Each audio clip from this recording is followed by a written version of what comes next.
ஹல்லேலூயா, ஹல்லேலூயா. சந்தோஷமா இருக்கீங்களா? ஹல்லேலூயா. அதனாலும் ஆண்டவருக்கு மத்தியிலே இருக்கும்படியாய் பாராட்டின ஜீவன் கிருபையாக நன்றி செலுத்துகிறோம். இந்த மாதம் ஒரு முக்கியமான மாதம். என்ன மாதம்? டிசம்பர் மாதம் வந்தால் என்னது? கிறிஸ்துமஸ் கொண்டாட்டங்கள். கொண்டாட்டலாம் முடிஞ்சுதா? நம்ம கொண்டாட்டம் பாக்கி இருக்கா? அடுத்து நம்ம 2 நாட்களுக்குள்ளாக எங்கே கடந்து செல்கிறோம்? ஒரு புதிய ஆண்டுக்குள் கடந்து செல்கிறோம். ஹல்லேலூயா. இதனாலே செய்திக்கு முன்பாக நாம் தலைக்காக ஜெபம் பண்ணுவோம். ஆண்டவரே, இந்த நாள் சோதனைகிறோம். இந்த 4 நாட்களும் மட்டும் அசைவாடி கூட இருக்கிறீங்க, அதற்காக நன்றி. யாவையும் நீங்கள் வைத்திருக்கிறீங்க, அதற்காக நன்றி அப்பா. இந்த கிறிஸ்துமஸ் காலங்களை காணக்கூடிய உதவி செய்ததற்காக நன்றி. இந்த புதிய ஆண்டுக்குள் பிரவேசிக்கிற எங்களோடு நீங்கள் தங்கியிருங்க. அதுக்கு போகிறதுக்கு முன்பாக எங்களை நீங்கள் ஆயத்தப்படுத்துங்க. என்னென்ன தகுதிகள் எங்களுக்கு சொல்லுங்க. எங்கள் வாழ்வில் இருக்கிற எல்லா குற்றங்கள், எங்கள் வாழ்க்கையில் நாங்கள் என்ன திருத்தணும் சொல்லி இந்த நாடு எங்களுக்கு கற்றுக் கொடுங்க. இந்த கிருபையை மீது வைங்க, சபையை வைங்க. இந்த சபைக்கு என்ன திட்டம் வைத்திருக்கிறீங்களோ அந்த திட்டங்களை நீங்கள் முன்னேறி வந்து பெரிய காரியங்களை செய்ய சொல்லுங்க. ஆமென். ஹல்லேலூயா. அந்த டிசம்பர் மாதம் ரொம்ப முக்கியமான மாதம். என்ன மாதம்? ரொம்ப முக்கியமான மாதம். என்ன மாதம்? கிறிஸ்துமஸ் மாதம். அது போக இன்னும் ஒரு முக்கியமான மாதமாக இருக்கிறது. என்ன மாதமாக இருக்கிறது? இந்த டிசம்பர் வருகிற இந்த ஞாயிற்றுக்கிழமைகளில் அவங்க எப்படி கொண்டாடுறாங்க அப்படின்னா, நிறைய சர்ச்சஸ்ல அட்வென்ட் சண்டேஸ் அப்படின்னு கொண்டாடுவாங்க. என்ன சண்டேஸ்? Advent Sundays. இந்த முதல் அட்வென்ட் ஞாயிறு, 2வது அட்வென்ட், இதுதான் கடைசி அட்வென்ட் ஞாயிறு. இன்னைக்கு 29ஆம் தேதி கடைசி அட்வென்ட் ஞாயிறு. அப்போ அட்வென்ட் அப்படின்னா என்ன? அட்வென்ட் அப்படின்னா என்ன அப்படின்னா, preparing ourselves and anticipating for the Christ coming. இயேசு எனக்காக ஒரு பாலகனாய் பிறந்தார். அதுதான் இந்த கிறிஸ்துமஸ் காலங்களில் நாம் நினைவு வைத்திருக்கிறோம். அப்படிதானே? எல்லா வீட்லையும் போய் கேரல் ட்ரம்ஸ் எல்லாம் போயிருப்பீங்க. போய் என்ன சொல்லியிருப்பீங்க? உங்கள் துக்கம் சந்தோஷம் பார்த்து சொல்லியிருப்பீங்களா? இல்லை. என்ன சொல்றீங்க? இயேசு கிறிஸ்து உங்களுக்காக இன்றைக்கு தாவீதின் ஊரிலே பிறந்திருக்கிறான்னு சொல்லி அந்த வசனத்தை நான் வாசிக்கிறேன். இதுதான் கிறிஸ்துமஸ் காலங்கள். ஆனால் கிறிஸ்துமஸ் காலங்களில் உள்ள கொண்டாட்டங்கள் கிறிஸ்துமஸ் கொண்டாட்டங்கள் மாத்திரமல்ல, அது ஒரு அட்வென்ட் கொண்டாட்டங்களாக இருக்க வேண்டும். அட்வென்ட் என்றால் என்ன அப்படின்னா, இந்த காலங்கள் எதற்காக இருக்கிறது அப்படின்னா, நாம் மனம் திரும்பவும் சீர்படவும் வேண்டிய காலங்களிலே நாம் இருக்கோம். இதுதான் வேற நாட்டில் இல்லை நம்ம நாட்டிலே அப்படின்னா எல்லாரும் அந்த சிஎஸ்ஐ சர்ச்சஸ் நீங்க போனீங்கன்னா எல்லா ஞாயிறையும் அவங்க வந்து அட்வென்ட் ஞாயிறாக கொண்டாடுவாங்க. முதல் அட்வென்ட், 2வது அட்வென்ட் எல்லாமே மனம் திரும்பி நம்மை சீர்படுத்தி பார்க்கிற ஒரு செய்திகளை இந்த டிசம்பர் மாதம் முழுதும் அவங்க சொல்லுவாங்க. கிறிஸ்துமஸ் அன்னைக்கு மாத்திரம் தான் கிறிஸ்துமஸ் செய்தி சொல்லுவாங்க. ஏன்னா இது முக்கியமான ஒரு மாதம். இந்த டிசம்பர் மாதம் ஒரு முக்கியமான ஒரு மாதம். இந்த நம்ம நிறைய கேலண்டர்ஸை ஃபாலோ பண்ணுறோம். அப்படிதானே? நாட்காட்டிகள்னா என்னது? நாட்காட்டிகள்னா எனக்கு யாருக்கும் தெரியாது. நாட்காட்டிகள்னா என்னது? அதான் கேலண்டருக்கு தமிழ்ல. இன்னைக்கு இங்கிலீஷ்ல கேலண்டர்னு சொல்றோம், தமிழ்ல காலண்டர் அப்படின்னு சொல்றோம். நாட்காட்டிகள் நிறைய கேலண்டர்ஸை நம்ம ஃபாலோ பண்ணுறோம். நம்ம வீட்டில் சில கேலண்டர்ஸை தொங்க விட்டுருவோம். அதில் முதல் மாதம் என்ன மாதம்? ஜனவரி மாதம். ஜனவரி டு டிசம்பர். இது வந்து கிரிகோரியன் கேலண்டர் அப்படின்னு சொல்லுவாங்க. என்ன கேலண்டர்? கிரிகோரியன் கேலண்டர் தான் நம்ம ஃபாலோ பண்ணுறோம். இன்னும் நிறைய கேலண்டர்ஸ் இருக்குது. தமிழ் கேலண்டர் இருக்கு. தமிழ் கேலண்டர்ல முதல் மாதம் என்ன வரும்?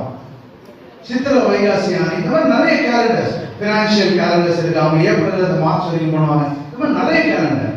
ஆனால் சர்ச்சுகள் உள்ள ஒரு கேலண்டர் இருந்தா இந்த டிசம்பர் மாதம் முதல் ஞாயிறு தான் the beginning of a church calendar. ஒரு விசுவாசியின் ஒரு கேலண்டர் எப்போ ஆரம்பிக்குது அப்படின்னா இந்த டிசம்பர் முதல் ஞாயிறு அப்பதான் இந்த விசுவாசிகளோட கேலண்டர் ஆரம்பிக்குது. ஏன்னா இது முக்கியமான காலங்கள். இது அட்வென்ட் காலங்களாய் இந்த காலங்களை நாம் என்ன செய்யணும்? கடைபிடிக்க வேண்டும். என்ன இந்த அட்வென்ட் அப்படின்னா, இதுதான் நான் சொன்னது. ஆண்டவர் எனக்காக பிறந்து விட்டார் என்பதை நாம் அறிக்கை செய்து, ஆண்டவர் எனக்காக மீண்டும் ராஜாவாய் வரப்போகிறார் என்று அறிக்கை செய்து அதற்காக நாம் காத்திருக்க வேண்டும். anticipating of the Christ coming. ஆண்டவருடைய ராஜாவின் 2ஆம் வருகைக்காக நாம் என்ன செய்ய வேண்டும்? காத்திருக்க வேண்டும். இதுதான் என்னது? இந்த அட்வென்ட் ஞாயிறாக கொண்டாடுறோம். இந்த மாசத்துல நீங்க நிறைய சர்ச்சஸ்ல பாத்தீங்கன்னா, நம்ம சர்ச்சில் அங்கங்க இருக்குது இந்த பர்பிள் கலர் அதிகமா யூஸ் பண்ணுவோம். இந்த ஸ்கிரீன் வந்து பர்பிள் கலர்ல போடுவாங்க. ஏன் பர்பிள் யூஸ் பண்றாங்க அப்படின்னா, பர்பிள் ரிசம்பிள் ஹிஸ் மேஜஸ்டி. அது ஒரு ராஜரீக தன்மையை அந்த பர்பிள் கலர் என்ன செய்யும்? அதை வெளிப்படுத்தும். அதனால நிறைய சர்ச்சஸ் நீங்க பாத்தீங்கன்னா டிசம்பர் மாதத்துல இந்த பர்பிள் கலர் அதிகமா யூஸ் பண்ணுவாங்க. ஏன் அப்படின்னா இயேசு மீண்டும் ராஜாவாய் வரப்போகிறார் என்று அந்த ராஜரீக தன்மைக்காக அவங்க அந்த கலசமா யூஸ் பண்ணுவாங்க.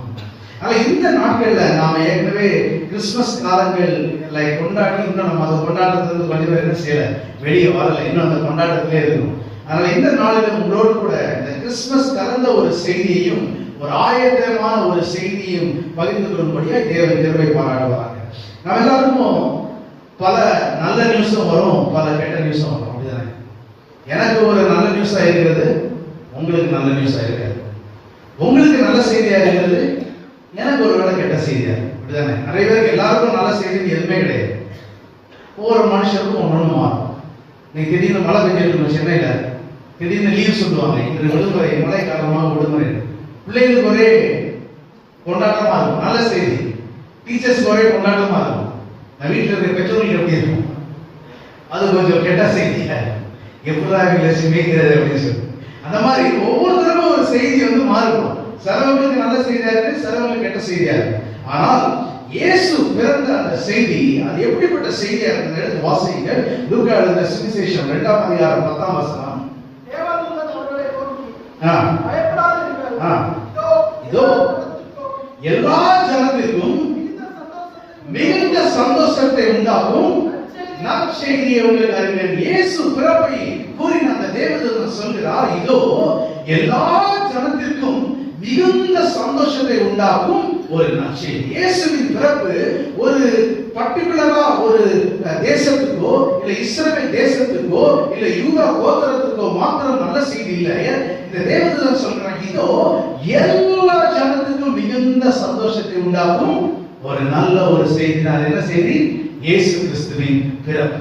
இந்த நல்ல செய்தி இதெல்லாம் தேவன் நம்ம எல்லாரும் வீட்லயுமே சொல்றோம். இந்த கேரல் ரவுண்ட்ஸ்ல இந்த வசனத்தை வைத்து நம்ம எல்லாருடைய வீட்லயும் போய் நம்ம என்ன செய்யறோம், சொல்றோம், ஆண்டவர் பிறந்த ஒரு நல்ல செய்தி. ஏன் அப்படி சொல்றோம் அப்படின்னா இது எல்லாருக்கும் ஒரு நல்ல செய்தி.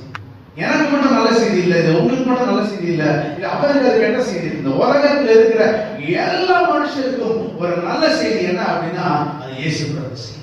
ஹல்லேலூயா, ஹல்லேலூயா.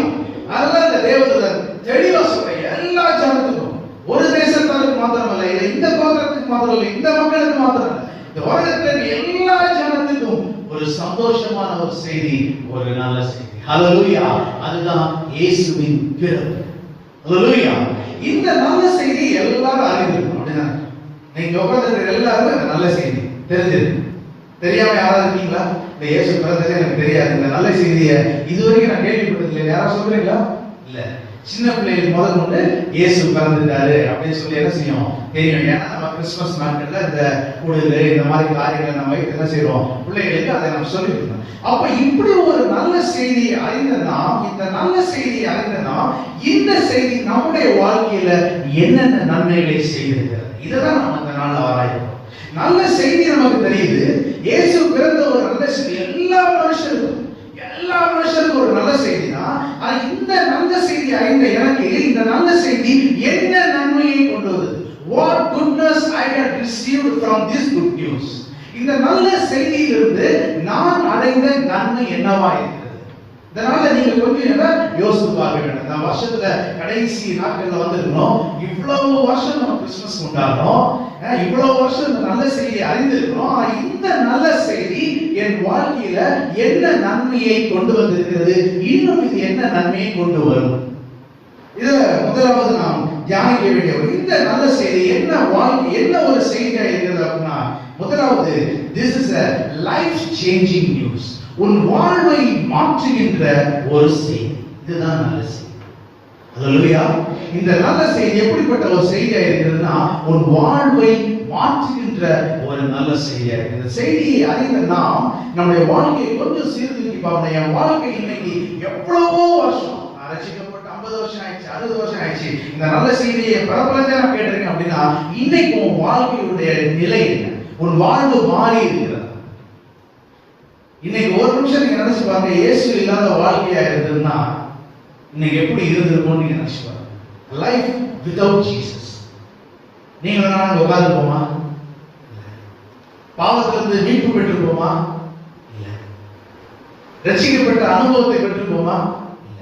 எல்லா மனிதரை போலவும் நாமும் பாவம் எல்லாம் செய்து நம்முடைய வாழ்க்கையை மாய்த்து கொண்டு நாம் போயிருப்போம். ஆனா இயேசு அப்படி விடாம இந்த நல்ல செய்தியை நீங்களும் நானும் கேட்கும்படியான கிருபையை கொடுத்திருக்கிறார் என்றால், இந்த நல்ல செய்தி உங்க வாழ்க்கையிலும் என் வாழ்க்கையிலும் ஏதோ ஒரு நன்மை செய்ய வேண்டும். அது என்ன நன்மை? முதலாவது, அது உங்கள் வாழ்க்கையும் என் வாழ்க்கையும் மாற்றுகிற ஒரு செய்தியா இருக்கு.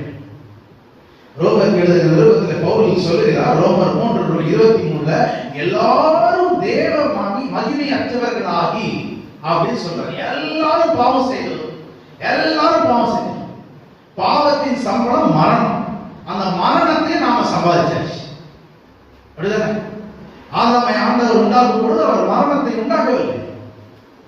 ஆண்டவர் ஆதாமை உருவாக்குற நோக்கமே அவனோடு கூட பேசணும், அவனோடு கூட சஞ்சரிக்கணும். ஆதாம் பாவம் செய்யறதா இன்னைக்கு நமக்கு மரணமே இருந்திருக்காது. நாம் தேவனோடு சஞ்சரிக்கிறவர்களா ஏனோக்கை போல ஒரு அனுபவத்தோடு கூட, மோசேயை போல ஒரு அனுபவத்தோடு கூட, எலியாவை போல ஒரு அனுபவத்தோடு கூட நாம் இந்த உலகத்தை வாழ்ந்து முடித்திருக்கலாம். ஆனால் மனிதன் பாவம் செய்து அவர் என்ன செய்தார்? மரணத்தை சம்பாதித்துக் கொண்டார். அதுதான் அவர் எழுதுகிறார். ஒரு வசனத்தை எடுத்து வாசிங்க. ரோமர் 5:12 இப்படியாக ஒரே மனுஷனாலே பாவமும் பாவத்தினாலே மரணமும் உலகத்திலே பிரவேசித்தது போலவும் எல்லா மனுஷரும் பாவம் செய்தபடியால் மரணம் எல்லாருக்கும் வந்தது போலவும் இதுவும் ஆயிற்று. எல்லாருக்கும் மரணம் நிச்சயிக்கப்பட்டது. ஏன் அப்படின்னா மனுஷன் பாவம் செய்தான், பாவத்தின் சம்பளம் மரணம். ஹல்லேலூயா. ஆனா இயேசு பிறந்த இந்த நல்ல செய்தியை அறிந்த நீங்களும் நானும் இந்த பாவத்தினாலே மரணத்தை அடையாமல் இந்த பாவத்தை மேற்கொண்டு நாம் என்ன செய்யறோம்? நம் வாழ்க்கையை மாற்றுகிற ஒரு செய்தியாக இந்த நல்ல செய்தியை நாம் எண்ணிக்கொள்ள வேண்டும். அதுதான் இந்த நாள்ல இந்த கிறிஸ்துமஸ் கொண்டாட்டம் முடிஞ்சிச்சு. ஒருவேளை கிறிஸ்துமஸ் கொண்டாட்டங்கள் முடிந்தது. ஆனா அடுத்து நம்ம எதுக்குள்ள போறோம்? ஒரு புதிய ஆண்டுக்குள்ள போக போறோம். இந்த புதிய ஆண்டுக்குள் போகும் பொழுது என் வாழ்க்கை பழைய வாழ்க்கையை போல் அல்லாது என் வாழ்க்கையை மாற்றுகிற ஒரு நல்ல செய்தியாக இந்த கிறிஸ்துமஸ் காலத்தை கடைபிடித்து இந்த நாளை ஆயத்தம் செய்து நாம் என்ன செய்ய வேண்டும்? ஒரு புதிய வருடத்துக்கு நாம் உள்ள பிரவேசம்.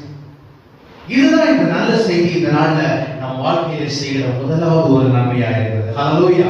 இன்னும் ரோமர் எழுதுகிற நிருபம் 3:அதிகாரம் நீங்க 23-24 வசனத்தை நீங்க வாசிக்கிறீங்கன்னா அந்த வசனத்தை எழுதியிருக்கு, எல்லாரும் பாவம் செய்து தேவனை மகிமையற்றவர்களாகி இலவசமாய் அவருடைய கிருபையினாலே கிறிஸ்து இயேசுவில் உள்ள மீட்பை கொண்டு நீதிமான்கள் ஆக்கப்படுகிறார்கள்.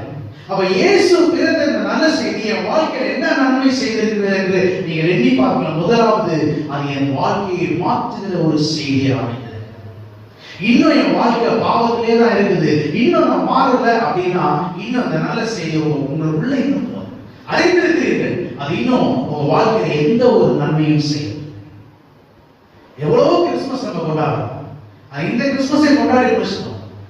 கொண்டாட்டங்களை முடித்த நாம், இந்த நல்ல செய்தி அறிந்த நாம், இந்த நல்ல செய்தி என் வாழ்க்கையில் என்ன நன்மையை கொண்டு வந்திருக்கிறது யோசித்து பார்ப்போம் என்றால், இதுவரைக்கும் என் வாழ்க்கை மாறலாம். இந்த நாள் ஆண்டவர் சொல்லுங்க, ஆண்டவரே இந்த நல்ல செய்தியை நான் அறிந்திருக்கிறேன், இந்த நல்ல செய்தி எனக்கு தெரிந்திருக்கிறது, ஆனா இந்த நல்ல செய்தியை உடைய நன்மையை நான் இதுவரைக்கும் அனுபவிக்காமல் இருக்கேன். இன்னும் உன் வாழ்க்கை பாவத்தில் இருக்கிறது, இன்னும் என் வாழ்க்கை பழைய வாழ்க்கையில் இருக்கிறது, ஆதாமின் பாவம் எனக்குள் இன்னும் இருக்கிறது. அதனாலதான் நான் அடிக்கடி உங்களுக்கு சொல்ற ஒரு காரியம், நமக்குள்ள அந்த பாவம் இருந்தது, அது ஒரு சுபாவம். அதனாலதான் பவுல் சொல்றாரு, எனக்குள்ள இன்னொரு பிரமாணம் இருக்கு. இதை யாரும் உங்களுக்கு சொல்லி கொடுக்க வேண்டிய அவசியம் இல்லை. ஆதாம் பாவம் செய்யறதுனால எல்லாரும் பாவம் செய்யும். ஒரு சின்ன பிள்ளை 3 வயசு பிள்ளை, நான் அடிக்கடி சொல்ற ஒரு எக்ஸாம்பிள் அதுதான். ஒரு சின்ன பிள்ளைகிட்ட ஒரு அம்மா மணல்ல விளையாடாத அப்படின்னு சொல்லிட்டு போவாங்க. அந்த பிள்ளை என்ன செய்யறோம்? மணல்ல கை வச்சு விளையாடுறோம். அப்ப அந்த அம்மா வரும், வந்தோன்னு அந்த பிள்ளை என்ன செய்யும்? கையை பின்னாடி வச்சுக்கணும், ஒளிச்சு வச்சுக்கணும். இல்லாட்டி என்ன செய்யணும்? அம்மா பார்க்க கூடாதுன்னு சொல்லி அந்த மணல்ல என்ன செய்யும்? தட்டும். யார் சொல்லி கொடுத்தா? நீங்க சொல்லி கொடுத்தீங்க உங்க பிள்ளைக்கு? இல்ல, இதுதான் பாவ சுபாவம். இது நம்ம பிறந்ததுலேயே நமக்குள்ள இருக்கு. இதனாலதான் பவுல் சொல்றேன், எனக்குள்ள ஒரு வேற ஒரு பிரமாணம் இருக்கு, அதான் பாவ பிரமாணம். அது எப்படி போகும்? இந்த நல்ல செய்தி அந்த பாவ பிரமாணத்தை போகும். இந்த நல்ல செய்தி இலவசமாய் இயேசு பிறந்ததினாலே, அந்த கிருபையினாலே, அவர் கொடுக்கிற அந்த கிருபையினாலே நம்மளை நீதிமானாய் மாற்றும். அந்த ஒரு பெரிய நன்மை தான் இந்த நல்ல செய்தி நம் வாழ்க்கையிலும் செய்ய ஆண்டவருக்கு நல்ல செய்தியை கொடுத்திருக்கிறார். தேவதூதர்கள் அதான் சொல்றாங்க, எல்லா ஜனத்துக்கும் நல்ல செய்தி, எல்லா ஜனத்துக்கும், பாவத்தில் இருக்கிற எல்லா ஜனத்துக்கும் ஒரு நல்ல செய்தி தான், ஒரு வாழ்வை மாற்றுகிற ஒரு நல்ல செய்தி. It's a life changing news. இதுவரைக்கும் உன் வாழ்க்கை இன்னும் பாவத்தில் இருக்குன்னா ஆண்டவருக்கு இந்த நாள் சொல்லுங்க, நல்ல செய்தி இந்த நாள் நான் ஏற்றுக்கிறேன், நல்ல செய்தி கொடுக்கிற நன்மை என் வாழ்வை மாற்றட்டும் ஆண்டவரே சொல்லி உங்க வாழ்வை என்ன செய்ய ஆண்டவரை ஒப்புக்கொடுங்க. நல்ல செய்தி பலருடைய வாழ்க்கையை மாற்றி இருக்கிறது. சீஷர்களுடைய வாழ்க்கையை மாற்றினது, பவுலோட வாழ்க்கையை மாற்றினது, சகையோட வாழ்க்கையை மாற்றினது. இன்னும் எத்தனை பேர் நீங்க வேதத்தில் இருந்தாலும் இந்த நல்ல செய்தியை கேட்டு அவர்களுடைய வாழ்க்கை பூரணமான ஒரு மாற்றத்தை பெற்றுக்கொண்டது. அதே போல ஒருவேளை பாவம் செய்து மரணத்தை சம்பாதித்தனா இனி அவ்வளவுதான், இந்த பாவத்தை விடாட்டி இந்த மரணம் தான். ஆனால் இந்த நல்ல செய்தி அறிந்த எனக்கு இந்த மரணம் கிடையாது. ஏன் அப்படின்னா இயேசு கிறிஸ்து எனக்குள்ள பிறந்திருக்கிறார். ஹல்லேலூயா.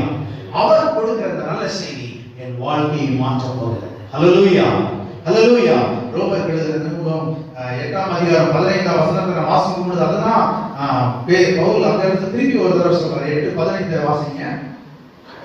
அந்தபடி திரும்பவும் பயப்படுகிறதுக்கு நீங்கள் அடிமைத்தனத்தின் ஆவியை பெறவில்லை. திருப்பி நான் பாவம் செஞ்சிருவனோ அப்படின்னு நீங்க பயப்பட வேண்டிய அவசியம் இல்லை. ஏன் அப்படின்னா நீங்கள் அடிமைத்தனத்தின் ஆவியை பெறாமல் இந்த நல்ல செய்தியை கொடுத்த இயேசுவின் மூலம் அப்பா பிதாவே என்று கூப்பிடுகிற புத்திர சுவிகாரத்தின் ஆவியை, அதை திருப்பி நீங்க பயப்பட வேண்டிய அவசியம் இல்லை. ஏன் அப்படின்னா இந்த நல்ல செய்தியை கேட்ட அறிந்த உங்களுக்கு இந்த நல்ல செய்தி கொடுக்கிற முதலாவது ஒரு நன்மை என்னவென்றால் உங்கள் வாழ்க்கையை அது மாற்றுகிற செய்தியா இருக்கிறது. ஹல்லேலூயா, ஹல்லேலூயா. இரண்டாவது ஒரு நன்மை இந்த நல்ல செய்தி நம் வாழ்க்கையில என்ன செய்ய போகிறது அப்படின்னா, இரண்டாவது நன்மை இதை நம் வாழ்வை வளமாக்கும் ஒரு செய்தியாக இது. செய்தி எப்படியா இருக்கிறது? இந்த நல்ல செய்தி நம் வாழ்வை வளமாக்குகிற ஒரு செய்தியாக இருக்கிறது. மரியாள் எல்லாருக்கும் தெரியும், அப்படிதானே? கன்னை மரியாள் எந்த ஊர்? அவங்க எந்த ஊர்? நாசரேத். நாசரேத் ஊரிலிருந்து ஏதாவது நன்மை வருமா? வராது. ஆனா நன்மை வந்ததா? வந்தது. வாழ்வை வளமாக்குகிற ஒரு நல்ல செய்தி. மரியாள் பாருங்க, முதலாவது அவள் ஒரு கன்னிப்பெண். அப்பதான் அவளுக்கு என்கேஜ்மெண்ட் முடிஞ்சது. ஆனா தேவதூதர் வந்து இந்த வார்த்தைகளை சொன்ன உடனே, இந்த நல்ல செய்தியை சொன்ன உடனே மரியாள் என்ன பண்றாங்க? அதை அக்செப்ட் பண்றாங்க. முதல்ல சொல்ற இந்த வார்த்தை எப்படி கொண்டதும் பயப்படுறாங்க. ஆனால் இந்த நல்ல செய்தியை அறிந்த மரியாள் உடனே என்ன செய்யறாங்க? அதை தன் வாழ்க்கையில அதை அக்செப்ட் பண்றாங்க. நல்ல செய்தி அவங்க உள்ளெடுக்கிறாங்க. அவங்க சரி இது ஒரு நல்ல செய்தி தான் அப்படின்னு என்ன செய்யறாங்க? அவங்க நினைக்கிறாங்க. இந்த நல்ல செய்தியை அவங்க அறிந்ததுனால அவங்க வாழ்க்கை எப்படி மாறினது? ஒரு வளமிக்க ஒரு வாழ்வாய் மாறுது. அதை ஆதாரமாக ஒரு வசனத்தை நீங்க வாசிங்க. அதுமே மரியாள் பாடின பாடல்ல மத்தேயு 1ஆம் அதிகாரம் 48ஆம் வசனத்தை நீங்க எடுத்து வாசிங்க. அவர் தம்முடைய அடிமையின் தாழ்மையை நோக்கி பார்த்தார். இதோ இது முதல் எல்லா சந்ததிகளும் என்னை பாக்கியவதி என்பார்கள். பாருங்க, ஒரு அடிமைத்தனத்தில் ஒரு அழிந்து போகிற ஒரு காலகட்டத்தில் உள்ள ஒரு மரியாள். நீங்களே யோசிச்சு பாருங்க. மரியாளுடைய சிச்சுவேஷனை நான் ரொம்ப பெருசா எக்ஸ்பிளைன் பண்ண வேண்டிய அவசியம் கிடையாது. உங்களுக்கு அறிந்த ஒரு செய்தி. ஒரு கணவன் நியமிக்கப்பட்டிருக்கிறார், ஆனால் அவர் கர்ப்பவதி ஆகிவிட்டால் அந்த காலத்துல கர்ப்பவதியான பெண்களுக்கு எப்படிப்பட்ட தண்டனைகள், எப்படிப்பட்ட சொற்பேச்சுகள் இருக்கும் என்று எல்லாருக்கும் தெரிந்தது. ஆனால் அப்படிப்பட்ட ஒரு மரியாள் இந்த நல்ல செய்தியை அறிந்ததுனால அவன் என்ன சொல்றானா, இது முதல் எல்லா ஜனங்களும் என்னை பாக்கியவதி என்று. இயேசு பிறந்ததுனால அவங்க வாழ்க்கை ஒரு அவமானத்துல முடியல, அவங்க வாழ்க்கை ஒரு வெட்கத்தினால் அழிந்து போவதில்லை. அதற்கு பதிலாக இந்த நல்ல செய்தியை அறிந்த மரியாளுடைய வாழ்க்கை வளமாய் மாறுகிறது. ஹல்லேலூயா. உங்க வாழ்க்கையை வளமாக்கிற ஒரு செய்தி. இன்னைக்கு இயேசுவை விட யாரை கூப்பிடுற போஸ்டிகள் அதிகம்? யாரை கூப்பிடுற கூட்டம் அதிகம்? மரியாதை கூப்பிடுற கூட்டம் அதிகம். இயேசு இருக்கிற கோயிலை விட மரியாதை இருக்கிற கோயில் எவ்வளவு பெருசா இருக்கு? அது 10 மடங்கு பெருசா இருக்கு. ஏன் அப்படின்னா இந்த நல்ல செய்தியை மரியாதை தன் வாழ்க்கையிலே அக்செப்ட் பண்ணியதற்கு நான் அடிமை என்று தன் வாழ்க்கையை ஏற்றுக்கொண்டபடியால் இந்த நல்ல செய்தி செய்கிற ஒரு நன்மை என்னன்னா மரியாதையோட வாழ்வை வளமாய் மாற்றுகிறது. ஹல்லேலூயா. ஒருவேளை இந்த நாள்ல நீங்களும் நானும் இந்த மரியாதை போல பலவிதமான ஒரு கேள்விகளோடு கூட இல்லைன்னு இது வெளியே தெரிந்த என் வாழ்க்கை வெட்கப்படும், நான் அவமானப்பட்டுருவேன் அப்படின்னு சொல்லி ஒருவேளை யாருக்குமே தெரியாத ஒரு காரியங்களில் நீங்கள் குழம்பிக் கொண்டிருக்கலாம். ஒருவேளை அப்படிப்பட்ட சூழ்நிலையில் நீங்க இருக்கீங்க. இவ்வளவு வருஷம் ஓடிட்டேன், இன்னும் ஒரு புது வருஷம் இதுலையாவது என் வாழ்க்கையில் ஏதாவது மாற்றம் நடக்காதா அப்படின்னு சொல்லி நீங்க ஏங்கிக் கொண்டிருக்கிறீர்கள் என்றால் இந்த நல்ல செய்தியை நீங்கள் ஒரு அடிமையை போல ஏற்றுக்கொள்ளுங்கள். மரியாள் எந்த ஒரு காரியத்தையும் கேட்கல, எனக்கு இப்ப இன்னும் கல்யாணம் முடியல, அது முடியல, எதுவுமே சொல்லல. நல்ல செய்தியை தூதர் சொன்ன உடனே என்ன செஞ்சாங்க, அப்படியே கேட்டு ஒரு அடிமை, ஏதோ ஒரு அடிமைன்னு சொல்லி அந்த செய்தியை அப்படியே உட்கொள்றாங்க. அதே மாதிரி நீங்க ஆண்டவர்கிட்ட சொல்லுங்க, ஆண்டவரே இவ்வளவு வருஷம் இந்த நல்ல செய்தி, இந்த செய்தியை நான் கேட்க மட்டும் தான் செய்திருக்கிறேன், ஆனா இந்த செய்தியிலிருந்து எந்த நன்மையை நான் பெற்றுக்கொள்ளவில்லை என்றால் இந்த செய்தி இந்த வருஷத்துல கொடுக்கிற உங்களுக்கு ஒரு நன்மை என்னவென்றால் உங்கள் வாழ்வை வளமாக்குகிற செய்தியாய் இந்த நல்ல செய்தி அமைகிறது. ஹல்லேலூயா, ஹல்லேலூயா. நீங்க ஆண்டவர்கிட்ட ஒண்ணே ஒன்று சொல்றேன், என்ன சொன்னோம், ஆண்டவரே இதோ நான் உமக்கு அடிமை. மரியாள் அக்செப்ட் பண்ணாங்க இந்த செய்தி. அநேகர் என்ன செய்யறோம், ஆண்டவரே ஆண்டவர் இருக்கிறது தெரியும், ஆனால் நாம் சூழ்நிலைகளை அந்த செய்தியை நாம் என்ன செய்ய மாட்டோம், ஆண்டவரை நம் வாழ்க்கையில உள்ள இருந்து கொள்ள மாட்டோம். வாயினால் அறிக்கை செய்கிறோம், ஆனா மனதில் இயேசு இல்லாமல் இருக்கிறார். இந்த நாள்ல நீங்க இயேசுவை என்ன செய்யுங்க, நல்ல செய்தி, இயேசு எனக்குள் பிறந்திருக்கிறார், என் மனதுக்குள் பிறந்திருக்கிறார் சொல்லி நீங்கள் இந்த செய்தியை நீங்கள் ஏற்றுக்கொள்ளும் போது இந்த நல்ல செய்தி கொடுக்கிற ஒரு இரண்டாவது நன்மை உங்கள் வாழ்வை வளமாய் மாற்றும்.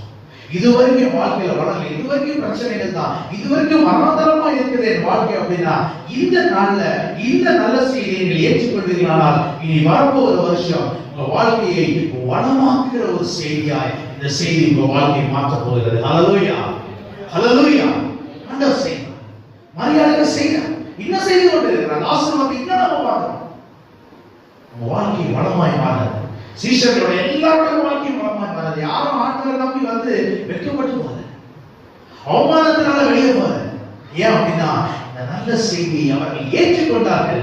ஏற்றுக்கொண்டதினால் இந்த நல்ல செய்தி கொடுக்கிற நன்மையை ஒவ்வொருத்தரும் அனுபவித்தார்கள். இந்த நாளையும் இந்த நல்ல செய்தி கொடுக்கிற இரண்டாவது நன்மை என்னவென்றால் நம் வாழ்வை வளமாக மாற்றும். ஹல்லேலூயா, ஹல்லேலூயா. மூன்றாவது ஒரு முக்கியமான நன்மை இந்த நல்ல செய்தி என்ன நன்மையை கொடுக்கிறது என்றால் மூன்றாவது நிறை வாழ்வை தருகின்ற ஒரு நற்செய்தி. ஹல்லேலூயா, நிறை வாழ்வை, the eternity giving news, the news of eternity, நித்திய வாழ்வை, நிறை வாழ்வை தருகின்ற ஒரு நல்ல ஒரு செய்தியாக இந்த செய்தி மாறுகிறது. அநேகர் இயேசுவை நன்மைக்காக மாத்திரம் பின்பற்றுகிறார்கள், அப்படிதானே? சுகத்துக்காக பின்பற்றுகிறார்கள்.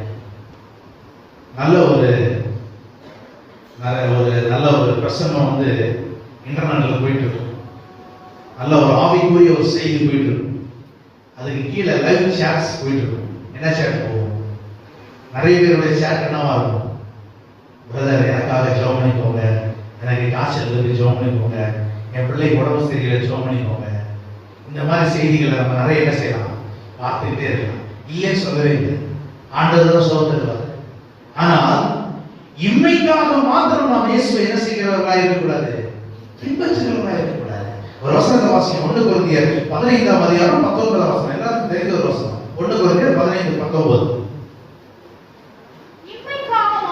இம்மைக்காக மாத்திரம் நான் கிறிஸ்துவின் மேல் நம்பிக்கை உள்ளவர்களாக இருந்தால் மனுஷரை பார்க்கிறோம் பரிதபிக்கப்படத்தக்கவர்களாக இயேசுவை பின்பற்றலாம். நன்மை இல்லை சொல்லி இயேசு இருந்த காலத்திலேயே இயேசுவை நிறைய பேர் எதுக்கு பின்பற்றி போனாங்க, சுகத்துக்கு நிறைய பேர் போனாங்க. ரெண்டாவது பேர் சாப்பாடுக்கு போயிருப்பாங்க, இவர் போராட்டா சாப்பாடு கிடைக்கிறது ஃப்ரீயா அப்படின்னு.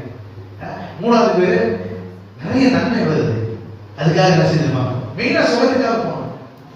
இவர் தொட்டா சுகமா இருக்கு, நம்ம அது இல்லைன்னு சொல்லலாம். ஆனால் புதிய ஏற்பாட்டுல இயேசு அடிக்கடி சொல்லுது, ஈவன் அந்த காலத்திலுமே இயேசு உயிரோடு இருந்த காலத்திலுமே அவர் சொன்ன போதனைகளை நீங்க எடுத்து பார்த்தீங்கன்னா அதிகமாக அவர் சொன்ன போதனைகள் சொல்றாரு, நித்திய ஜீவனை கொடுக்குது. அதனாலதான் யோவான் அதை சுருங்கி சொல்றாரு. 1 யோவான் 2:25 எல்லாருக்கும் தெரிஞ்ச வசனம், நித்திய ஜீவனை கொடுப்பேன் என்பதை அவர் நமக்கு கொடுத்த வாக்குத்தத்தம். ஆண்டவர் என்ன வாக்குத்தத்தம் தரா நீங்க தேட வேண்டிய அவசியம் இல்லை, ஒரே வாக்குத்தத்தம் தான், நித்திய ஜீவனை கொடுப்பார். அதுதான் நல்ல செய்தி. நீ அழிந்து போக கூடாது. அந்த பவுல் அதே பவுல் தான் சொல்றாரு. பவுல் சொல்றாரு, எல்லாரும் தேவ மகிமை உண்மையற்றவர்களாகி பாவம் செய்த பாவத்தினால் மரணம் வந்தது. மரணம் வந்துருச்சு, அது அவருக்கு தெரியும். அந்த மரணத்தை நீ அழிந்து போகக்கூடாது. நீ அழியாத ஒரு நித்திய வாழ்வை கொடுப்பதற்கு தான் இந்த நல்ல செய்தி இந்த நாள்ல உனக்காக கொடுக்கும். அதுதான் தேவன் சொன்னார். எல்லா ஜனத்துக்கும் செய்தி. இந்த செய்தியை கேட்ட ஒருவர் கூட கெட்டு போக கூடாது. எல்லாரும் இந்த செய்தி அறிந்தவர்கள் நித்திய ஜீவனுக்கு வரணும். இதுதான் நல்ல செய்தி கொடுக்கிற ஒரு மிகப்பெரிய ஒரு நன்மையாக ஆண்டவர் அதுதான் சொல்றார். ஆண்டவர் சொல்றார், நான் போய் உங்களுக்கு ஆயத்தப்படுத்துறேன். ஒரு அழிவில்லாத ஒரு ஸ்தலம், கண்ணீர் கவலை இல்லாத ஒரு ஸ்தலம் உங்களுக்கு நான் ஆயத்தப்படுத்துறேன். அவர் ஆயத்தப்படுத்துவார். அவர் உண்மையுள்ளவராக இருக்கிறார். நாம் என்ன செய்யணும்? அதை பெற்றுக்கொள்ள வேண்டும். அல்லேலூயா. கானான் ஆண்டவர் இஸ்ரவேல் ஜனங்களுக்காக பிரத்யேகமாக அவர் பிளான் பண்ணி அவர் உண்டாக்கும் ஒரு காரணம், பாலும் தேனும் ஓடுகிற ஒரு காரணம். அது எல்லா இஸ்ரவேல் ஜனங்களுக்காக உண்டாக்கப்பட்டது. தேவன் உண்மையா இருந்தார். ஆனா அதை போய் குடிக்கிறதுக்கு நீங்க நானும் ஆயத்தமா. இஸ்ரவேல் ஜனங்கள் எல்லாரும் வெளியே கொண்டு வந்தார். யாரும் விளைவிக்கல, எல்லாரையும் இழுத்து விட்டு கொண்டு வந்தார். ஆனா அதுக்கு ஒரு சுதந்திரத்தவர்கள் ரகசியம். இன்னைக்கு எல்லாருக்காகவும் ஆண்டவர் தீஜினா வைத்திருக்கிறார்.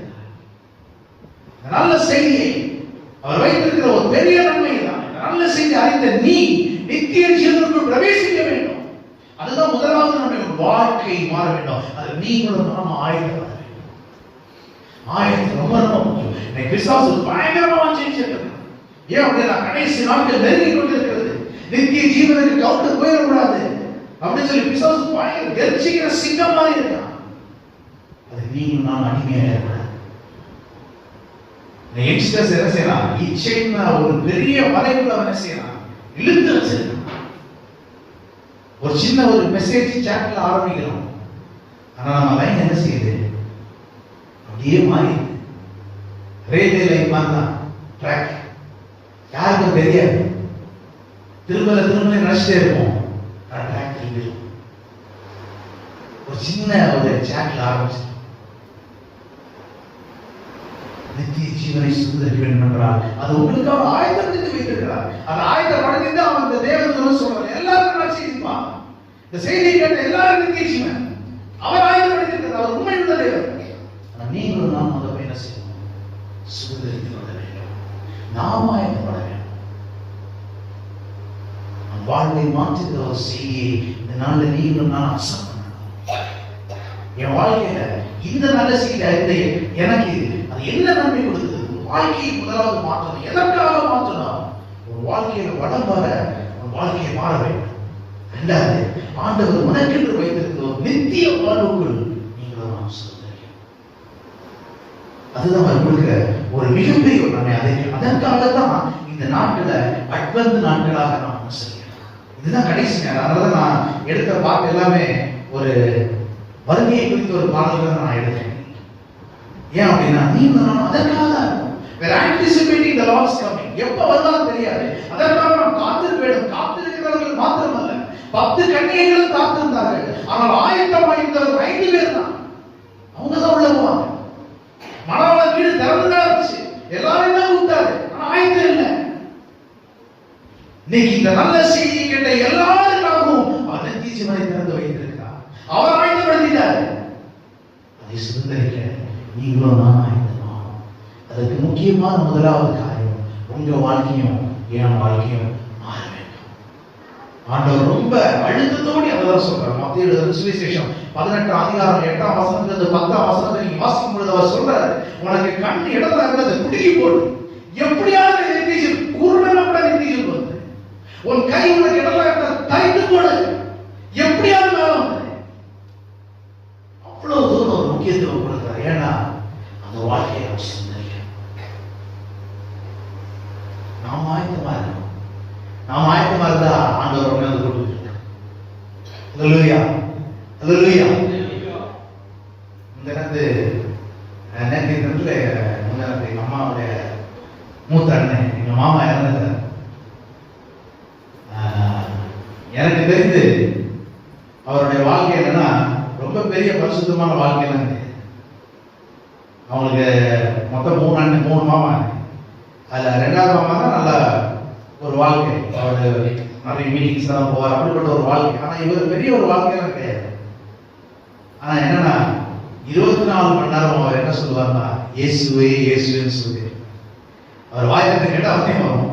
ஆனா என்ன செய்வார், அதிக நேரங்கள் அவர் சொல்லுகிற ஒரு வார்த்தை என்னது, இயேசுவே என்ற வார்த்தை. அவர் அப்படி சொல்லிட்டு இருந்தனால அந்த வார்த்தை, அந்த நல்ல ஒரு வார்த்தை, அதுதான் நல்ல செய்தி. இயேசு என்று திறந்திருக்கிற அந்த நல்ல செய்தி அவர் வாழ்க்கையை ஆயத்தமாயிற்று. அவர் ஆண்டவரை சந்திக்கும்படியாக அவர் வாழ்க்கையை ஆயத்தமாய் மாற்றினார். மற்ற 2 சகோதரர்களுடைய மரணத்தை நான் பார்க்கும் பொழுது அவங்க ரொம்ப கஷ்டப்பட்டே இருந்தாங்க. இந்த ஆண்டவர், நான் என்ன நினைக்கிறேன்னா, அவங்க ஆண்டவர் ஆயத்தப்படுத்தி அவங்க மேல கொண்டு போயிருக்காரு. ஆனால் இவரோட வாழ்க்கையை பார்க்கும் பொழுது ரொம்ப ஆச்சரியமா இருக்கு. காலையில எழுந்திரிச்சு அவரே ஹாஸ்பிட்டலுக்கு ஆட்டோல ஏறி உட்கார்ந்துருக்காரு. ஹாஸ்பிட்டல்ல போய் ரிசப்ஷன்ல டாக்டரை பார்த்துருக்காரு. அவர் டாக்டர் பேசியிருக்காரு. அதுக்கப்புறம் டாக்டர் சும்மா ஒரு டெஸ்ட் வாங்க அப்படின்னு சொல்லி உள்ள கூப்பிட்டவர் அப்படியே பஸ் டவுன் ஆகியாரு. ஏன் அப்படின்னா அவர் ஆயத்தமா இருந்தார். ஏன்னா இந்த நல்ல செய்தியை அறிந்தார். இயேசு எனக்குள் பிறந்தார். இதுதான் நல்ல செய்தி. இந்த நல்ல செய்தியை கேட்டு உங்க வாழ்க்கை என்ன செய்யணும், மாற வேண்டும். அதுதான் ஆயத்தம். நீங்க பெருசா ஆயத்தப்பட வேண்டிய அவசியம் இல்லை. என்ன பாவம் பண்ணிட்டு இருக்கீங்கன்னு உங்களுக்கு நல்லா தெரியும். ஆண்டவர் என்ன பிடிக்காம செஞ்சுட்டு இருக்கீங்கன்னு உங்களுக்கு நல்லா தெரியும். அதை நீங்க மாற்றணும். அதுதான் இந்த காலம். இந்த காலங்கள் முடிய போது 2 நாள் தான் இருக்கு. ஒருவேளை 2 நாள் நீங்க உங்க வாழ்க்கையை பரிசோதித்து பாருங்க. ஆண்டவர் உங்களுக்கு என்று வைத்திருக்கிற ஒரு மிகப்பெரிய ஒரு நல்ல செய்தி. நல்ல செய்தி, இயேசு எல்லாருக்காகவும் பிறந்தார். எனக்காகவும் பிறந்திருக்கிறார். என்னுடனே அவர் பிறந்திருக்கிறார்.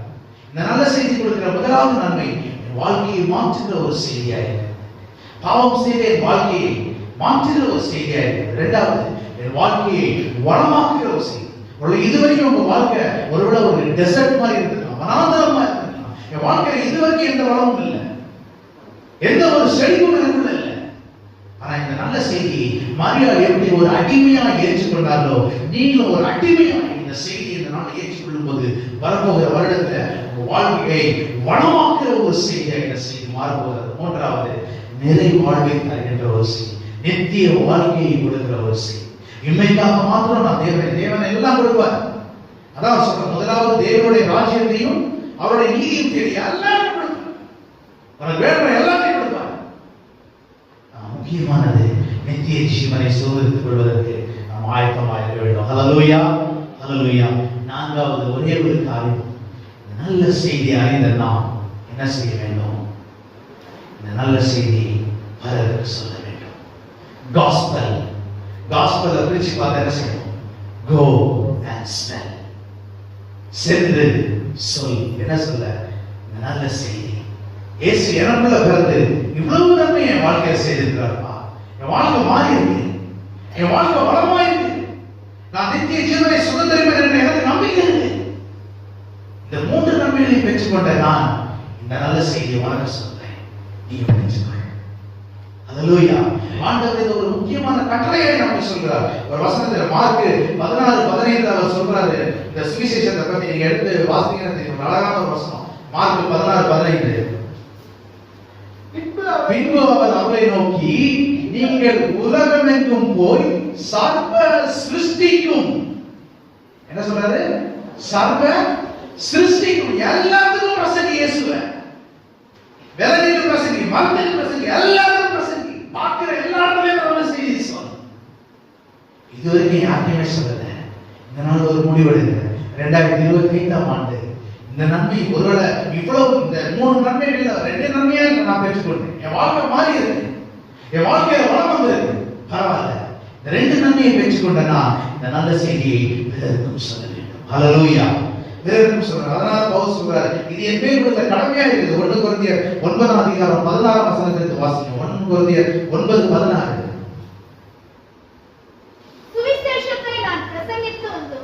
சுவிசேஷத்தை நான் பிரசங்கித்து வந்தும் மேன்மை பாராட்ட எனக்கு இடமில்லை. அது என் மேல் விழுந்த கடமையாக இருக்கிறது. சுவிசேஷத்தை நான் பிரசங்கியாதிருந்தால் எனக்கு ஐயோ. இதுதான் பவுல் சொல்றார். ஏன்னா தேவனுடைய ஒரு முக்கியமான ஒரு கமாண்ட்மெண்ட், இயேசு கொடுக்கிற ஒரு கமாண்ட்மெண்ட் தான். மத்தேயுல சொல்லிருக்கார், மார்க்லயும் சொல்லிருக்கார். மார்க்ல ரொம்ப வித்தியாசம் சொல்ல, எல்லாருக்கும் சொல்லு, எல்லா சிருஷ்டிக்கும் சொல்லு. ஏன் அப்படின்னா இந்த நல்ல செய்தி சும்மா செய்தி மட்டும் இல்ல, வாழ்க்கையை நன்மையை கொண்டு வருகிற செய்தி. அதனால இந்த நாள்ல முதலாவது நம்மை நாம் ஆராய்ச்சி, முதலாவது நாம் ஆயத்தமா அப்படிதானே? நாம ஆயத்தமா. ஒரு சின்ன ஒரு ஜோக் சொல்லுங்க. ஒரு சபை இப்படி இருந்தது, எல்லாரும் உட்கார்ந்துருந்தாங்க. இப்ப திடீர்னு பாஸ்டர் கேட்கிறாரு, நித்தியத்துக்கு யாரெல்லாம் வரீங்க, நம்பிக்கையா இருக்கீங்க, எந்திரிச்சு நில்லுங்க அப்படின்றது. உடனே என்ன செஞ்சாங்க? எல்லா சபையும் எந்திரிச்சு, சபை முழுக்க எந்திரிச்சு. நாங்க என்ன அப்படிதான் சொல்லுவீங்க, எல்லாரும் என்ன செஞ்சாங்க? ஒரே ஒரு மனுஷர் மட்டும் எந்திரிக்கிறது. ஏன்னு பார்த்தா சம தூக்கத்துல இருக்கு, சம தூக்கம். உடனே எல்லாரும் எந்த பாஸ்டர் அவரை பார்த்துட்டாரு, அவன் எந்திரிக்கிறது நல்லா தூங்கிட்டு இருக்கான். உடனே சரி எல்லாரும் உட்காருன்னு சொன்ன, இந்த உட்கார வச்சு யார் இருக்கு நகரம் பார்த்தீங்களா, அந்த சவுண்ட்ல அவருக்கு முடிச்சிட்டாரு. முடிச்சவர் அவரோட தூக்கத்தில் இருக்காரு. பாஸ்டர் என்ன கேள்வி கேட்டிருக்காரு, யாரும் நரகத்துக்கு போகணும் எந்திரிங்க அப்படின்னு சொன்ன இந்த முதல் பாட்டு அவர் கேட்கல, ஆனா ரெண்டாவது பாட்டு எந்திரிங்க சொன்னது மட்டும் அவர் கேட்டிருக்கு. அவர் டக்குன்னு எந்திரிச்சிட்டாரு. எந்திரிச்சு சுத்தி பார்த்தா அவரை மட்டும் நின்றுட்டு இருக்காரு. உடனே அந்த பாஸ்டர் ஒரு வார்த்தை கேட்டாரா, ஏன்பா, ஏன்னா அவர் தூங்குறத அவர் பார்த்துட்டாரு, ஏன்பா எதுக்கு எந்திரிச்சு நிக்கிறதா அவருக்கு தெரியுமா அப்படின்னு கேட்டார். அதுக்கு அந்த மனுஷன் சொன்னா, எதுக்கு எந்திரிச்சு நிக்கிறேன்னு தெரியல பாஸ்டர், ஆனா நீங்களும் நானும் நிக்கிறோம்னு மட்டும் தெரியும் பாஸ்டர். அதனால ஆயத்தன்றது எல்லாருக்கும் தேவை. கேட்கிற உங்களுக்கு மாத்திரம் இல்ல, பிரசங்கம் கொடுக்கிற எனக்கு மாத்திரம் இல்ல, இந்த சபையை தாக்குற போதனை எல்லாருக்கும். அதுதான் இடத்துல ஆலோசனை, சர்வ சிருஷ்டிக்கு நீ போய் பிரசங்க, எல்லாருக்கும் பிரசங்க. ஏன்னா இந்த நற்செய்தி வெறும் செய்தி மாத்திரம் இல்ல, ஒரு வாழ்க்கையில் நன்மையை கொண்டு வருகிற ஒரு செய்தி. 3 நன்மை கொண்டாரு, அதுல 2 நன்மை நான் பெற்றோம். முதலாவது நன்மை கண்டிப்பா நான் பெற்றோம், வாழ்க்கை மாறும். இதுவரைக்கும் மாறலன்னா இந்த நாள்ல ஆண்டவரோட இந்த செய்தியை நான் அக்செப்ட் பண்றேன், ஒரு அடிமையை போல அக்செப்ட் பண்றேன். என் வாழ்க்கையை மாறும்படியான ஒரு காரியத்தை செய்யுங்க. எந்த பாவத்துல நான் இருக்கிறனோ அந்த பாவத்தை மேற்கொண்டு ஒரு புது சிருஷ்டியாக நான் 2025ஆம் ஆண்டுக்குள் போனோம். 2வது, இந்த செய்தியை ஒரு கேட்டனா நம்முடைய வாழ்க்கையை வளமாக்குகிற செய்தி. அந்த வாழ்க்கையை இந்த செய்தி உன் வாழ்க்கையை வளத்தை கொண்டு வரும். ஒருவேளை பல பிரச்சனை என் வாழ்க்கை எப்படி அழிந்து போயிருவோம் அப்படின்னு நீங்க நினைக்கலாம். ஆனா இந்த செய்தி இந்த நாள்ல நீங்க ஏற்றுக்கொள்ளுங்க, ஒரு அடிமையை போல ஏற்றுக்கொள்ளுங்க. இயேசு இரவுல பிறந்திருக்கிறவங்க ஏற்றுக்கொள்ளுங்க. 2025ல வாழ்க்கை வளமாய் மாறும். இந்த செய்தி உங்க வாழ்க்கையில வளத்தை கொண்டு வரும். 3வது, ஆயத்தப்படும். எதற்காக என்றால் இந்த செய்தி நிறைய வாழ்வை கொண்டு வரும். ஆண்டவர் நமக்கு என்று வைத்திருக்கிற அந்த நித்திய ராஜ்யத்தை சுதந்திரிப்பதற்கு ஆயத்தம் உள்ளவர்களாய் இந்த நாள் ஆண்டவர்கள் எல்லாரும் மனக்கால் பண்ணுகிறேன். நாமே ஆண்டவர் கொஞ்ச நேரம் சொல்லுவோம், ஆண்டவரே எல்லாரும் வாய்களை திறந்து. ஒருவேளை நேற்று நாங்க யாருமே வர முடியாத ஒரு சூழ்நிலை இருந்தது. நேற்று நீங்க கடைசி ஜெபம் ஆராதனை இந்த சபையில் நடந்தது. எல்லாரும் எந்திரிச்சு நிற்போம். கொஞ்ச நேரம் எந்திரிச்சு இருந்து ஆண்டவர்கிட்ட சொல்லுங்க, ஆண்டவரே உங்க வாய்களை திறந்து கண்களை மூடிக்கோங்க. வாய்களை திறந்து ஆண்டவர்கிட்ட சொல்லுங்க, 2024ஆம் ஆண்டு ஆண்டவருக்கு பிரியம் இல்லாத காரியம் என்ன என் வாழ்க்கையில் இருந்தது சொல்லுங்க. யார்கிட்டையும் சொல்லுது, யார்கிட்டையோ பாஸ்டர்டையோ பக்கத்தில் இருக்கிறவங்களை யாரையும் சொல்ல வேணாம். நீங்க உங்களையே நீங்க சோதித்து பாருங்க.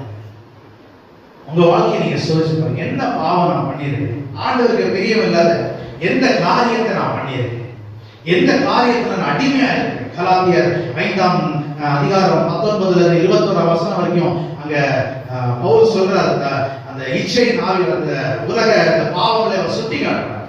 எல்லாத்தையும் சுட்டி காட்டுறார். இச்சை மாத்திரம், பெருமை, பொறாமை, கோபம், வஞ்சகம், போராட்டம், மற்றவர்களை பார்த்து ஒரு எரிச்சல், எவ்வளவோ காரியம், மாம்ச காரியங்கள் எல்லாவற்றையும். ஒருவேளை நீங்க அது தெரியல அப்படின்னா வீட்டுல போய் இந்த ராத்திரி வேளையில அதை எடுத்து தியானிங்க. கலாத்தியர் 5:19-20 மாம்ச காரியங்கள் எல்லாவற்றையும் பவுல் இந்த காரியத்துல எது என்ன இருக்கானதை சோதித்து பாருங்க. நீங்க உங்களுக்குள்ளே சோதித்து பாருங்க. அது ஆண்டவர்கிட்ட சொல்லுங்க. ஆண்டவர் இந்த நாள்ல பிறந்த ஒரு நல்ல செய்தியை உங்களுக்கு கொடுத்திருக்கிறார். இந்த நல்ல செய்தி முதலாவது கொடுக்கிற ஒரு நன்மை உங்க வாழ்க்கையை மாற்றுகிற ஒரு செய்தியா இருக்குது. என் வாழ்க்கை எப்படி மாறும்? நல்ல செய்தி உங்க வாழ்க்கையை மாற்றும். அதுக்கு நான் என்ன செய்யணும்? இந்த நல்ல செய்தியை அக்செப்ட் பண்ணணும். மரியாதை அக்செப்ட் பண்ணணும். நீ பாவியாக இருக்க, ஆனாலும் பரவாயில்ல. ஆண்டவர் சொல்ற, ஆண்டவர் நீங்க எனக்குள்ள பிறந்த ஆண்டவர், இந்த உலகத்துல நீங்க பிறந்தீங்க, இந்த நாள்ல என் உள்ளத்துக்குள்ள நீங்க பிறங்க. ஆண்டவர்கிட்ட கேளு, ஆண்டவரே இந்த பாவத்தை விட்டு விலக எனக்கு பலன் கொடுங்க, வாழ்க்கை இது மாற்ற வேண்டும். எவ்வளவோ வருஷம் நான் கேட்டிருக்கேன் இந்த நல்ல செய்தி, ஆனா இதுவரைக்கும் எந்த ஒரு மாற்றம் உனக்குள்ள இல்லை என்றால் இன்னும் இந்த நல்ல செய்தி கொடுக்கிற நன்மையை இன்னும் பெற்றுக்கொள்ளவில்லை என்றால் இந்த நாள்ல ஆண்டவர் சொல்ற இந்த நல்ல செய்தி ஒரு வாழ்க்கையை மாற்ற போகிறது. இந்த பாவத்தை நீ அறிக்கை செய்யும் ஆண்டவருக்கு பிரியமில்லாத காரியங்கள் எல்லாவற்றையும் அறிக்கை செய்யும். இன்னும் இச்சையானதை பார்க்கிறேன், இச்சையானதை கேட்கிறேன், இச்சையானதை பேசிட்டு இருக்கேன், கெட்ட வார்த்தைகள் வாழ்க்கையை வாயிலிருந்து வருகிறது, மற்றவர்களை கொஞ்சம் பொறாமையப்படுகிறேன், பெருமைப்படுறேன், ஆவிக்குரிய பெருமை என்று இருக்கிறது. என்ன ஒரு சின்ன பாவம் ஆண்டவர் இந்த நாள்ல இந்த வேளையில நம்ம உணர்த்த போகிறார். அதை நாம் என்ன செய்வோம்? ஆண்டவரை அறிக்கை செய்து ஆண்டவரே வாழ்க்கையை மாற்றுகிற ஒரு நல்ல செய்தியாக இந்த நாள் இந்த செய்தி அமையணும் சொல்லுங்க. இரண்டாவது ஆண்டவர் சொல்லுங்க, ஆண்டவர் இந்த செய்தியை நான் ஏற்றுக்கொண்டேன், இந்த செய்தி கொடுக்கிற நன்மை இரண்டாவது என் வாழ்க்கையை வளமாக மாற்றும். ஆண்டவரை கேளுங்க, புதிய ஒரு வாழ்க்கையை நான் வாழ வேண்டும். 2025 ஆண்டுக்குள் அடி எடுத்து வைக்க போகிற நம்முடைய வாழ்க்கையை பழைய வாழ்க்கையை போல அல்ல, கஷ்டம் மிகுந்த ஒரு வாழ்க்கை அல்ல, கடன் தொல்லையினால் கஷ்டப்பட்ட ஒரு வாழ்க்கை அல்ல, வியாதியால் அவதிப்பட்ட ஒரு வாழ்க்கை அல்ல, போராட்டங்களால் நிறைந்த ஒரு வாழ்க்கை அல்ல, ஆண்டவரால் அனுப்பப்பட்ட இந்த நல்ல செய்தியை கொடுக்கிற நன்மையாக வளம் மிகுந்த ஒரு வாழ்க்கையாக வாழ்க்கையை நமக்கு வாழ வேண்டும் என்று ஆண்டவர்கிட்ட நீங்க கேளுங்க. மூன்றாவது ஆண்டவர்கிட்ட கேளுங்க, ஆண்டவரை ஆயத்தப்படுத்துங்க நிறை வாழ்வை தருகின்ற ஒரு நல்ல செய்தி. ஒருவேளை என்னுடைய மரணம் எப்படி இருக்குன்னு எனக்கே தெரியாது, ஆனால் ஆண்டவர் என்று வருகிறாரோ இல்லை என் மரணம் என்று குறிக்கப்பட்டிருக்கிறதோ அந்த நேரத்துல நான் நித்தியத்துக்கு உம்மோடு கூட எனக்கென்று வைத்திருக்கிற அந்த அளவிட முடியாத அந்த ராஜ்யத்துக்குள் நான் பிரவேசிக்க வேண்டும் ஆண்டவரை சொல்லி ஆண்டவரை இந்த வேளையில நீங்க ஆயத்தப்படுங்க. எல்லாரும் வாய்களை திறந்து ஆண்டவரை கேளுங்க. பரிசுத்த ஆவியானவர் இந்த காலை வேளையில இந்த புதிய நன்மையினால் இந்த சபையில் இருக்கிற அனைவரையும் அவர் நிரப்ப இந்த வேளையில அவர் சித்தம் வைத்திருக்கிறார். கர்த்தருடைய ஆவி எங்கேயோ அங்கே விடுதலை உண்டு. இதுவரைக்கும் வாழ்க்கையில எந்த ஒரு மாற்றமும் இல்லை ஆண்டவரே. நான் பாவத்தை விட்டு விலக வேண்டும் என்று நினைத்து கொண்டிருக்கிறேன், ஆனா திருப்பி நான் பாவத்துக்குள்ளே போகிறேன். ஏன் அப்படின்னா இன்னும் பரிசுத்த ஆவியானவரின் வல்லமை உனக்குள் வரவில்லை, இந்த நல்ல செய்தி இன்னும் உனக்குள் செல்லவில்லை. இந்த வேளையில் ஆண்டவரே சொல்லுங்க, ஆண்டவரே உங்களுடைய ஆவியை நீங்க ஊற்றுங்க, ஆண்டவரே உங்களுடைய ஆவியை நீங்க கொடுங்க. இந்த நல்ல செய்தி, இந்த நல்ல செய்தி கொடுக்கிற நன்மை என் வாழ்க்கையை மாற்றுகிற ஒரு நன்மையாக எல்லாரும் வாய்களை திறந்து ஆண்டவரை எனக்குள்ள வாருங்க.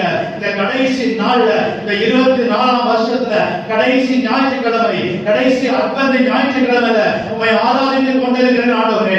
என் வாழ்க்கையை மாற்றும் ஆண்டவரே. இதுவரைக்கும் மாறாத என்னுடைய வாழ்க்கை இந்த நாளிலே மாறும்படியாய் பரிசுத்த ஆவியானவர் எனக்குள்ள கிரியை செய்யும் ஆண்டவரே. உம்முடைய ஆவியை நீங்க கொடுங்க ஆண்டவரே. ஒரு புதிய ஒரு வாழ்க்கையை நான் வாழும்படியாய் 2025ஆம் ஆண்டு எனக்கென்று வைத்திருக்கிற ஒரு புதிய வாழ்க்கைக்குள் நான் பிரவேசிக்கும்படியாய் என் வாழ்க்கையை மாற்றுகிற ஒரு செய்தியாக இந்த வாழ்க்கை, இந்த செய்தி அமைய நீங்க அனுபவிக்க வேண்டும் என்று ஆண்டவர் எல்லாரும் வாய்களை திறந்து கேளுங்க. பரிசுத்த ஆவியானவரிடம் கேளுங்க, வல்லமையுள்ள ஆவியானவரிடம் கேளுங்க. தேவ மகிமை இந்த வேளையிலே நமக்குள் இருக்கும்படியா எல்லாரும் வாய்களை திறந்து ஆண்டவர் நமக்கு ஆண்டவரே எனக்குள்ள வாங்க, ஒரு நிறைய வாழ்வை கொடுங்க, என் வாழ்க்கையை மாற்றும் ஆண்டவரே. எல்லாரும் வாய்களை திறந்து ஆண்டவரை கேட்போமா?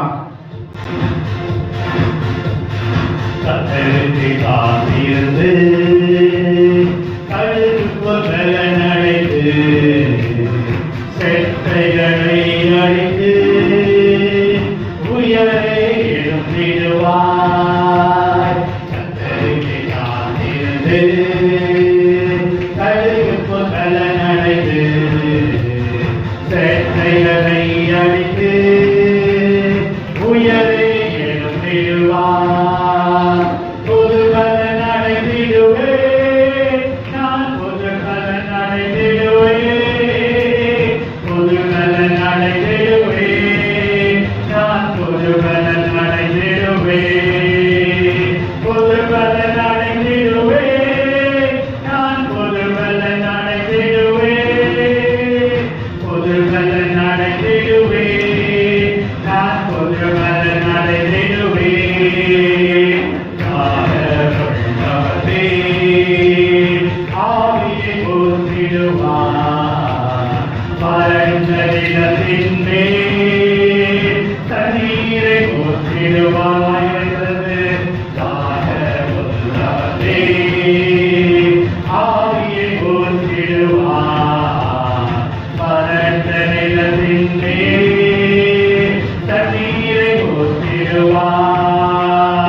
Amen.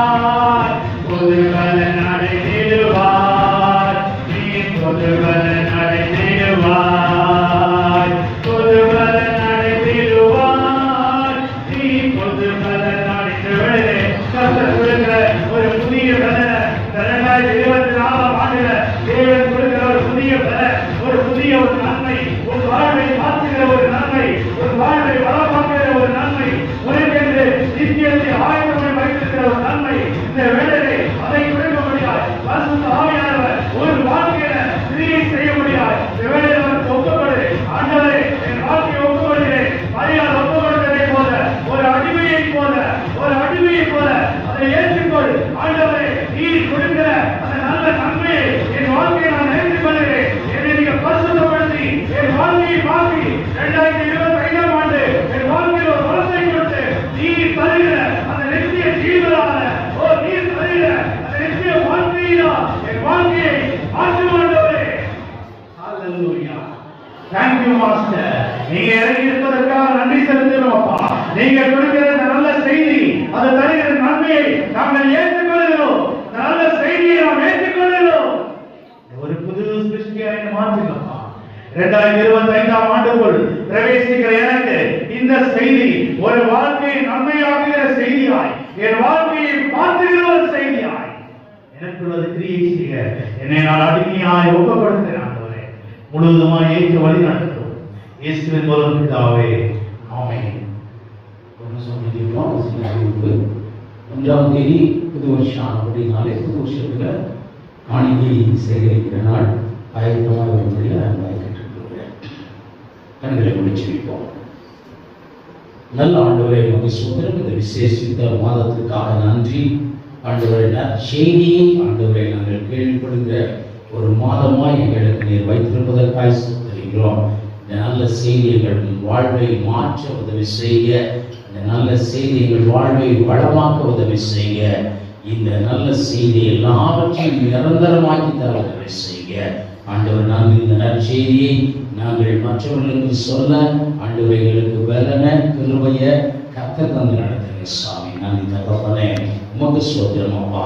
இந்த நல்ல மாதம் அப்படியே எங்களை நீ மூழ்கு கொண்டுகிற ஒரு மாதமாய் உதவி செய்ய, வந்த ஒவ்வொருவரையும் பேர் பேராய் ஆசீர்வதிங்க. நன்றி தகப்பனே, உமக்கு ஸ்தோத்திரம் அப்பா. ஆண்டவரை புதிய ஆண்டவர் வருடத்தின் ஆராதனையை கர்த்தர் ஆசீர்வதிங்க. அதற்கான எல்லா ஆண்டவர் எடுத்த எல்லா முயற்சிகளையும் கர்த்தர் பொறுப்படுத்த ஆசீர்வதிங்க. உங்களுடைய திருக்கரத்திலே பரிபூர்ணமாய் ஒப்புவிக்கிறோம். கர்த்தரை கூட நடத்துங்க. வந்த ஒவ்வொரு குடும்பத்தாரையும் நீ ஆசீர்வதிங்க சாமி. குடும்பமாய் தனிப்பட்ட நபராய் ஆசீர்வதிங்க. கூட இருந்து பாதுகாத்துக் கொள்ளுங்க. வியாதி பலவீனங்களை கர்த்தர் அகற்றி புது பலன் தாங்க. கையின் பிரயாசங்களை ஆசீர்வதிங்க. களஞ்சியங்களை ஆசீர்வதிங்க. அதன் மூலம் உங்களை நாமம் மகிமைப்பட உதவி செய்யுங்க. நீரை கொடுங்க. அப்படியே வந்த ஒவ்வொருவரை பேர் பேராய் சட்டையின் முறையில் மறைத்து பாதுகாத்து ஆசீர்வதிக்கும்படியாய் இயேசு கிறிஸ்துவின் நாமத்திலே ஜெபிக்கிறோம். ஆமென். என் ஆத்துமாவே கர்த்தரை ஸ்தோத்திரி, என் முழு உள்ளமே நாமத்தை ஸ்தோத்திரி. என் ஆத்துமாவே கர்த்தரை ஸ்தோத்திரி, கர்த்தர் செய்த சகல உபகாரங்களையும். ஆமென்.